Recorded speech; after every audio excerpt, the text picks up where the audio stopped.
अपने पूर्वजों द्वारा किए गए कर्मों का हम कुछ नहीं कर सकते।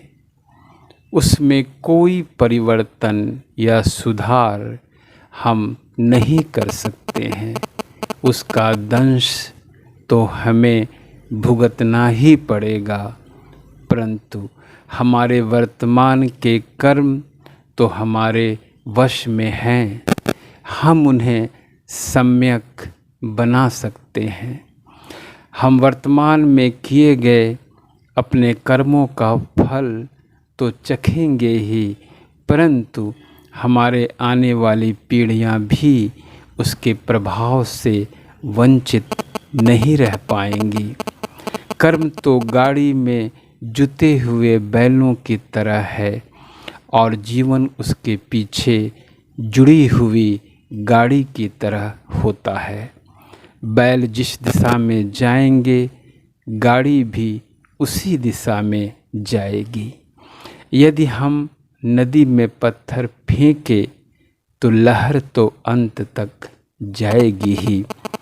यदि हम अपना कर्म फल भोग लिए तो ठीक है, अन्यथा उसका प्रभाव तो हमारे आने वाली पीढ़ियों पर पड़ेगा ही।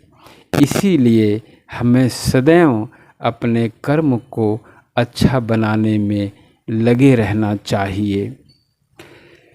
द्रोणाचार्य में ज्ञान व शिक्षा की कमी नहीं थी, पर उनकी एक गलती जो राजा द्रुपद के संदर्भ में हुई थी, जिसके कारण उनका वध करने के लिए धृष्टद्युम्न का जन्म हुआ।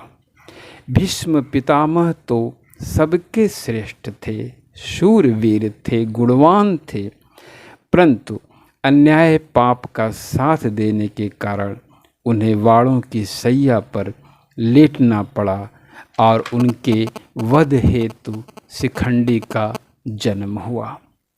महाभारत के लगभग हर पात्र को देखें तो वे अपने कर्म का फल ही भुगते हैं।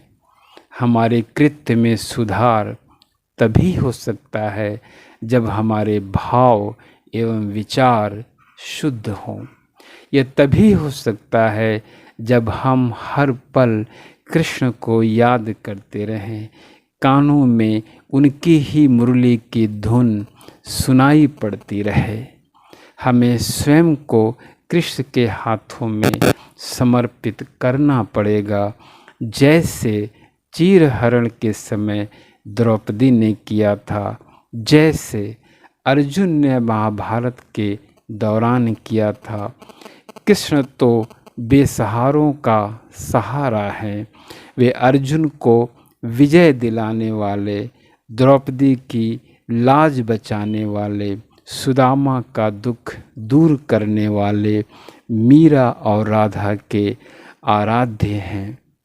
जहाँ प्रेम है, धर्म है, सत्य है, न्याय है, करुणा है, वहीं कृष्ण है। हरे कृष्णा, हरे कृष्णा।